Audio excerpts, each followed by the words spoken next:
Assalamu alaikum, salut, j'espère que tu vas bien. Je te retrouve pour cette toute nouvelle vidéo où ici je te présente un nouveau sujet que j'ai encore jamais présenté sur la chaîne. C'est celui de savoir pour tes appartements en sous-location professionnelle. C'est un peu aussi similaire pour la conciergerie Airbnb.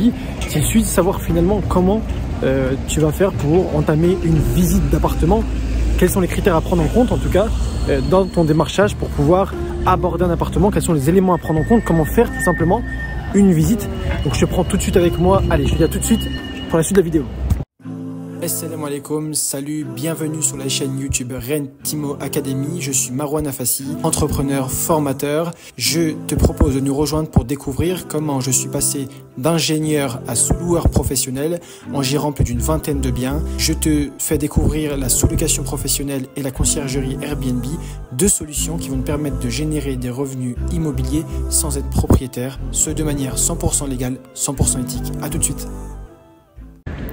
Donc là, je vais te présenter un de mes appartements que j'ai aussi pareil depuis plusieurs années. Et ce que je vais te présenter ici, c'est évidemment la localisation qui est vraiment l'élément numéro 1, le critère. Les années passent. Évidemment, ce qui fera la différence entre un appartement plus ou moins bien placé, c'est évidemment les fréquentations. Puisque quand plus tu es proche en centre-ville, plus tu vas pouvoir comme ça attirer des voyageurs touristiques et des personnes, en tout cas en déplacement professionnel, si tu es en capacité de pouvoir lui présenter des options qui lui permettent de pouvoir se garer facilement, de pouvoir lui trouver des solutions en tout cas de commerce et tout, pas très loin du logement. Et ici en tout cas, pour notre appartement, on est en plein centre de la ville de Dijon, là où j'exploite l'un de mes appartements. Et comme tu peux le voir ici, on est en plein centre-ville. Donc il y a l'une des places centrales ici de la ville où tu retrouveras ici les bus et trams qui te permettent finalement de te rendre très simplement où tu veux, où tu souhaites, aux différents quatre coins de la ville. On est évidemment à 5 minutes, je pense, à pied de l'hypercentre du centre historique. Ce qui fait que voilà, sur la partie description de mes annonces, je vais pouvoir mettre ceci en avant. Et c'est vraiment un plus. Plusieurs fois, on a relevé dans les notations liées à cet appartement la localisation, la situation géographique qui est vraiment un critère qui me permet de remplir cet appartement en toute période de l'année. L'autre élément à prendre en compte, je te l'ai dit, c'est les services, les commodités que tu vas pouvoir trouver aux alentours de ton appartement. Et ici, je te le montre en live, tu trouves beaucoup de distributeurs, de banques, de bureaux tabac. Comme tu peux le voir ici, on a des commerces, on a des restaurants vraiment à proximité juste ici. Je vais te faire le point et je vais me retrouver vraiment devant le logement. Et l'avantage là, c'est qu'on est dans un endroit un peu calme de la ville tout en étant en hypercentre. Et là aussi, on va retrouver des places de stationnement qui est vraiment un critère numéro 1 et qui va permettre finalement de faire la différence par rapport à la concurrence. Le fait de pouvoir proposer voilà, des places où les personnes, tes voyageurs vont pouvoir se garer, c'est vraiment un plus pour ton appartement. Donc comme je te le disais ici, on est juste en face de l'appartement que j'exploite ici depuis plusieurs années, dans lequel on va se retrouver dans quelques secondes. C'est un de mes appartements qui se trouve en arrière-cour ici, juste derrière.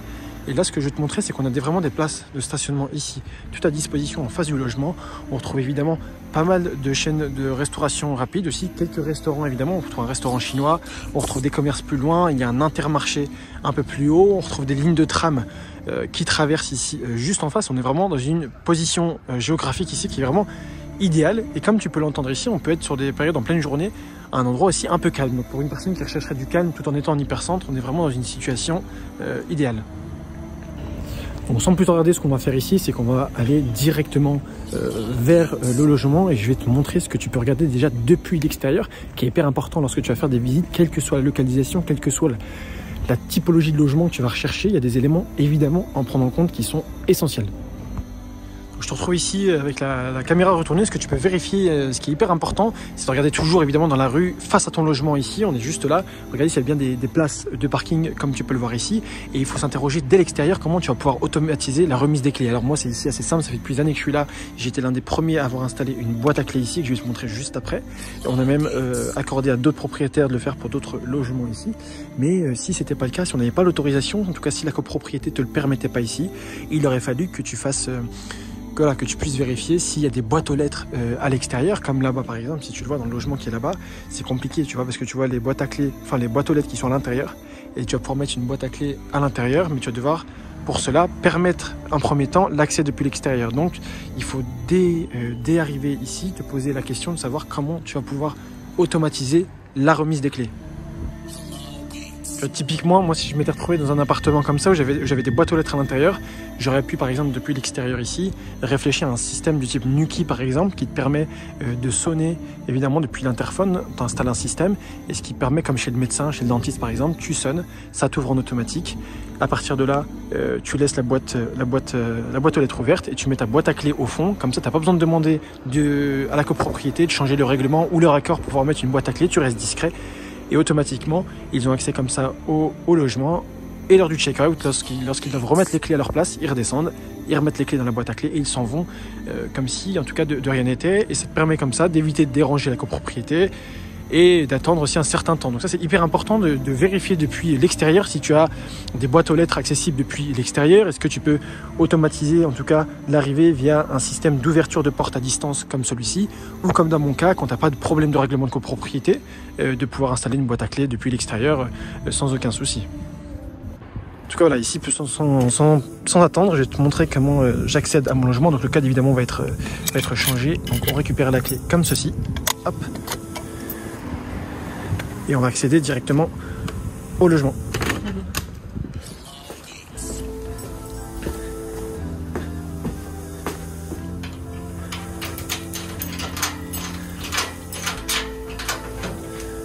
Hop, je referme derrière moi. Donc là, comme je te disais, on est sur un des appartements, encore une fois, les plus anciens. Ça doit faire au moins 3 ans que j'exploite celui-ci. On est dans une cour ici où j'ai vu pas mal de propriétaires faire des va-et-vient, changer. J'ai même changé de propriétaire pour cet appartement-là. Et j'ai toujours gardé le logement parce qu'on établissait une relation de confiance avec les différents propriétaires. Go dans l'un de mes appartements. Moi, j'ai l'habitude de faire ça, de mettre une sorte de petite signalétique comme ça, où je rappelle le nom de marque de mon appartement, le site de réservation sur lequel ils vont pouvoir réserver en direct et je leur souhaite tout de suite la bienvenue. Ouais, je disais, donc là on est en semaine, je profite du calme entre 2 réservations. Le ménage vient d'être fait, donc je vais absolument me déchausser. J'ai prévenu l'équipe ménage que j'allais accéder au logement, donc le logement est prêt à recevoir 2 nouveaux voyageurs. Et celui-là, c'est un logement hyper atypique. Ce qui est certain, c'est que ici, cette typologie de logement, j'ai beaucoup apprécié et les résultats font que je l'ai toujours aujourd'hui en exploitation. Malgré le fait qu'il soit quelque part pas très grand, c'est vraiment l'aspect atypique. On est dans un appartement qui fait typiquement, en tout cas bourguignon, typique de la région d'ici. On a des pierres ici qui sont d'origine, qui ne sont pas de fausses pierres, qui sont des pierres bourguignonnes, qui sont beaucoup appréciées en tout cas des touristes. Et vraiment dans une thématique très spéciale, un peu intimiste, en tout cas dans un logement qui est très romantique, qui fait très couple, ça c'est sûr, et qui aime beaucoup et qui a tous les services nécessaires. C'est pour ça que je te conseille très fortement dans les critères de recherche que tu vas faire. Donc je te le disais, quand tu vas faire des recherches, en tout cas pour tes appartements, ne pas te limiter dans les filtres de recherche à 25-30 mètres carrés en minimum. Va même rechercher un petit peu en dessous parce que tu pourrais tomber sur des pépites et optimiser en tout cas les lieux. Donc moi c'est ce que j'ai l'habitude de faire. Et si j'aurais pas revu à la baisse en tout cas ce critère de surface minimum, je serais sûrement pas tombé sur le logement. Donc voilà, n'hésite pas à voir un peu plus large. Ensuite tu fais des visites et tu verras si ce logement est adapté pour le mode d'exploitation que tu souhaites faire. Là, on a baissé ici les lumières, en tout cas on a fermé les volets pour garder un petit peu cet effet de surprise dans le logement. Donc on sent que la température est bonne. On est sur des températures ici, des radiateurs qu'on a connectés à distance avec un système qu'on a automatisé. Donc voilà ce que tu peux vérifier dans cet appartement-là. On a évidemment une connexion internet. Donc ce que tu peux faire de manière générale quand tu vas vérifier ton appartement, c'est de bien regarder les équipements. Tu vas bien regarder s'il y a un lave-linge. Je vais te montrer ça tout de suite. Tu vas pouvoir vérifier qu'il y a bien un lave-linge à disposition. Nous ici on l'a vu avec le propriétaire pour le cacher et qu'il ne soit pas à la vue de tous. Donc il y a un lave-linge juste ici qu'on a caché ici. On a intégré dans le mur, en tout cas dans le mur est intégré ici un four micro-ondes là aussi. Et on a tout, on a la VMC, on a un petit peu tout ce qui te permet en tout cas de cuisiner au quotidien. Donc ce que tu dois vérifier, c'est bien tous les équipements qu'il y a dans le logement. On est vraiment là. Si tu n'avais pas de lave-linge dans ton appartement, ce qui est important de vérifier, certains logements ne les ont pas, mais on a une laverie en tout cas à quelques mètres. Par exemple, si moi j'avais pas de lave-linge ici, c'était pas forcément un critère puisque je sais qu'à quelques pas d'ici, j'ai une laverie qui permet en tout cas de pallier à ce problème-là. Mais en tout cas aujourd'hui, c'est vrai que si tu n'as pas de laverie à proximité immédiate ni de lave-linge, ça peut être un souci. Bien vérifier évidemment qu'il y a quand même un certain équipement de base en termes d'électricité. Hop, donc là, je vais t'allumer ça. Je vais t'allumer ça également. Hop, voilà aussi. Donc là, on est vraiment sur tout ce qu'on peut, On a vraiment optimisé, je te le disais, hein, avec le propriétaire pour la location courte durée, avec tout le nécessaire. Je vais rallumer celui-ci. Voilà, avec des luminaires qu'on peut changer. On peut changer les codes couleurs aussi des différentes couleurs. On a évidemment une TV connectée. J'ai mis une box ici internet. Il y a du IPTV ici, donc vous avez accès à toutes les chaînes en tout cas du type Netflix. Puis voilà, tu as un petit coin repas ici qui suffit largement, un petit espace rangement. C'est un lit qui est escamotable en tout cas, qu'on peut ouvrir. On retrouvera des rangements également en dessous. Et ici, on est sur la partie évidemment obligatoire qui est la partie salle de bain.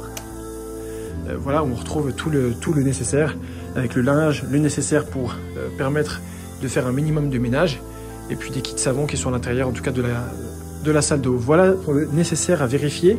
Ce que tu peux vérifier aussi, ce qui est important, c'est le type. Ici on est sur des radiateurs électriques, tout est électrique, mais vérifie dans tes appartements. Voilà, si on est sur du chauffage, si on est sur du collectif ou individuel, et ça va te permettre en fonction d'envisager des systèmes de contrôle. Ça, c'est hyper important pour contrôler, piloter en tout cas tes températures à distance. Voilà en tout cas pour les grands éléments à vérifier. C'est le nombre de couchages évidemment. Et moi ici, si je fais le ratio, c'est évident. Hein, si je fais la surface, ici on est sur du moins de 20 mètres carrés. Je peux accueillir 2 personnes. J'optimise en tout cas la surface et le prix du loyer évidemment. Donc là on est sur un top ratio, mais va pas partir sur des surfaces qui seront beaucoup trop grandes. Donc je te le disais, elle va pas partir sur des surfaces qui est beaucoup trop grande. Ce qui est aussi important, alors si c'est pas toi qui fais le ménage et que tu délègues, il est important de consulter tes équipes. Ça c'est quelque chose qui est important à prendre en compte. Consulte tes équipes, dis-leur que tu es prêt à prendre tel appartement, telle surface, avec tel nombre de lits à envisager. Et puis là en fonction, ils seront en capacité de te faire un devis. Parce que ne sois pas surpris que tu prennes le logement et que au final ton équipe te dise non, je suis pas en capacité de l'assurer, non, on n'a pas la logistique pour. Donc, confirme avec ton équipe que tu es en capacité de pouvoir là aussi le faire. Que tu as tous les moyens pour pouvoir récupérer cet appartement.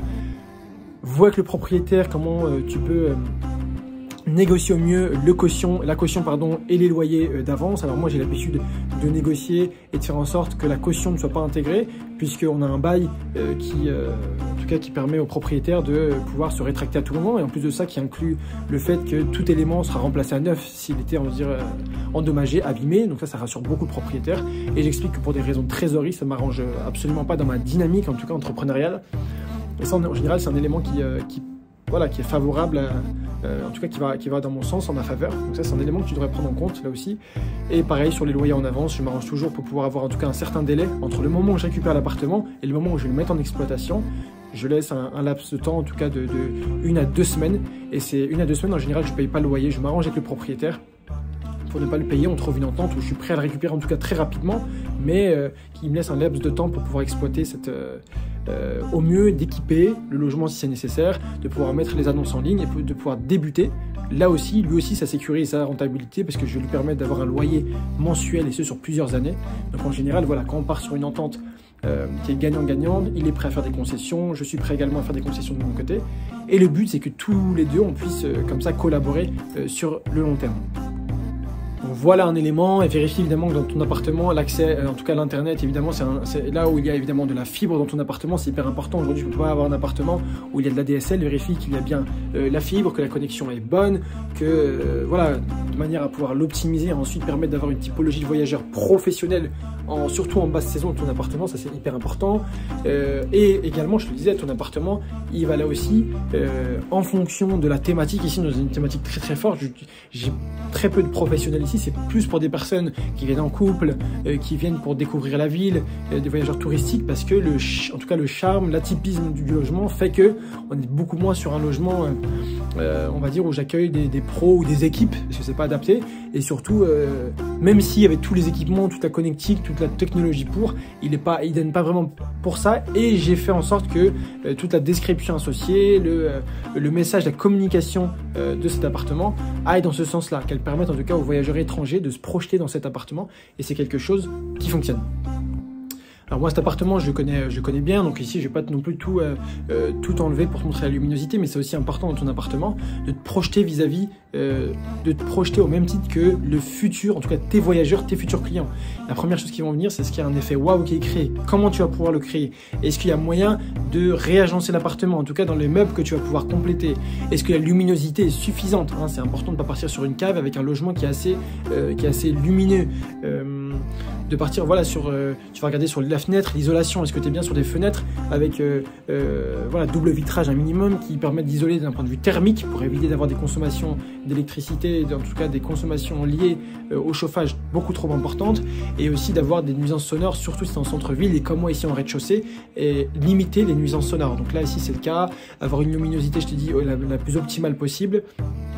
Partir sur un logement avec une surface minimale, en tout cas où les voyageurs vont pouvoir se déplacer, ça c'est évident, pouvoir envisager un coin repas, là aussi c'est important, avoir un petit coin où ils vont pouvoir stocker également leur linge, une sorte de petite buanderie, un petit portant, là aussi c'est important à prévoir. Je t'ai parlé également de connectique, bien regarder s'il y a une prise fibre dans l'appartement. Si ce n'est pas le cas, il va falloir envisager de l'installer. Voilà, donc tous ces éléments, c'est vraiment des éléments importants à vérifier. Et en fonction de ceci, si tu arrives à checker le plus d'éléments possible, en tout cas à checker tous ces éléments, c'est évidemment un appartement qui est propice et que tu vas pouvoir exploiter rapidement, sans à ce qu'il te prenne beaucoup de temps, beaucoup de charge mentale et beaucoup d'argent également. Ça, c'est hyper important à prendre en compte. Et toujours sur l'aspect intérieur du logement, ce qu'il y a à vérifier là aussi, c'est de bien vérifier avec le propriétaire. En tout cas, le bail en tout cas te permet de te protéger, que les éléments basiques de plomberie, de fenêtres, d'isolation sont bien conformes et que le logement est prêt à accueillir de nouveau des voyageurs. Ça c'est hyper important, avec un logement qui est fonctionnel et pas sur lequel tu vas partir et donc au bout de quelques jours il va y avoir des problèmes de plomberie parce qu'il y a eu des galères de fait dans la construction, des malfaçons.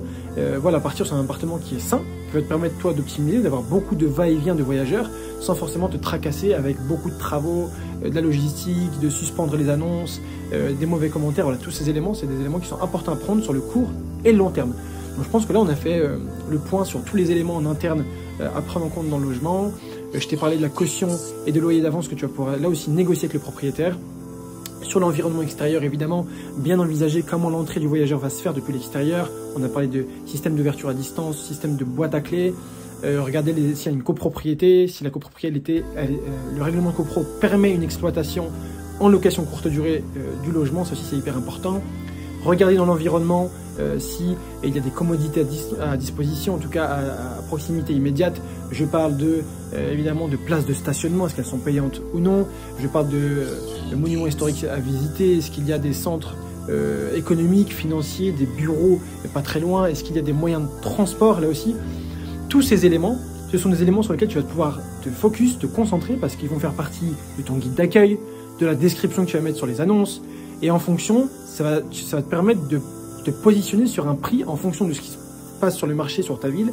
Moi, je sais qu'en fonction de ce que proposent mes logements, je sais que je suis sur telle catégorie de logement, plutôt bas, milieu ou haut de gamme. Et en fonction de ça, je sais sur quel prix de base, quel prix moyen je vais pouvoir partir à la nuitée. Et ça me permet de faire des projections rapides et de savoir si oui ou non je suis rentable sur ce logement. Voilà, j'espère que ce type de vidéo t'a plu. Là, on est vraiment sur une sorte de petite vidéo un peu vlog où je t'explique, et en même temps tips, où je t'explique vraiment comment effectuer une visite en location courte durée. On est dans le concret comme d'habitude. Donc si tu as aimé, n'hésite pas là aussi à partager, liker et commenter. Et si tu veux aller plus loin, je te conseille très rapidement de réserver un appel avec nous. On sera t'aiguiller, te conseiller et t'accompagner. Et je te dis à très vite pour une prochaine vidéo. Merci d'avoir visionné la vidéo. N'hésite pas à partager, commenter et liker. Et si toi aussi tu souhaites générer des revenus immobiliers sans être propriétaire, on t'a préparé une formation masterclass gratuite que tu retrouveras en bio. Et tu peux dès maintenant réserver un appel stratégique offert où on te répondra à toutes tes interrogations. Et je te dis sur ce, à très vite de l'autre côté, Inch'Allah.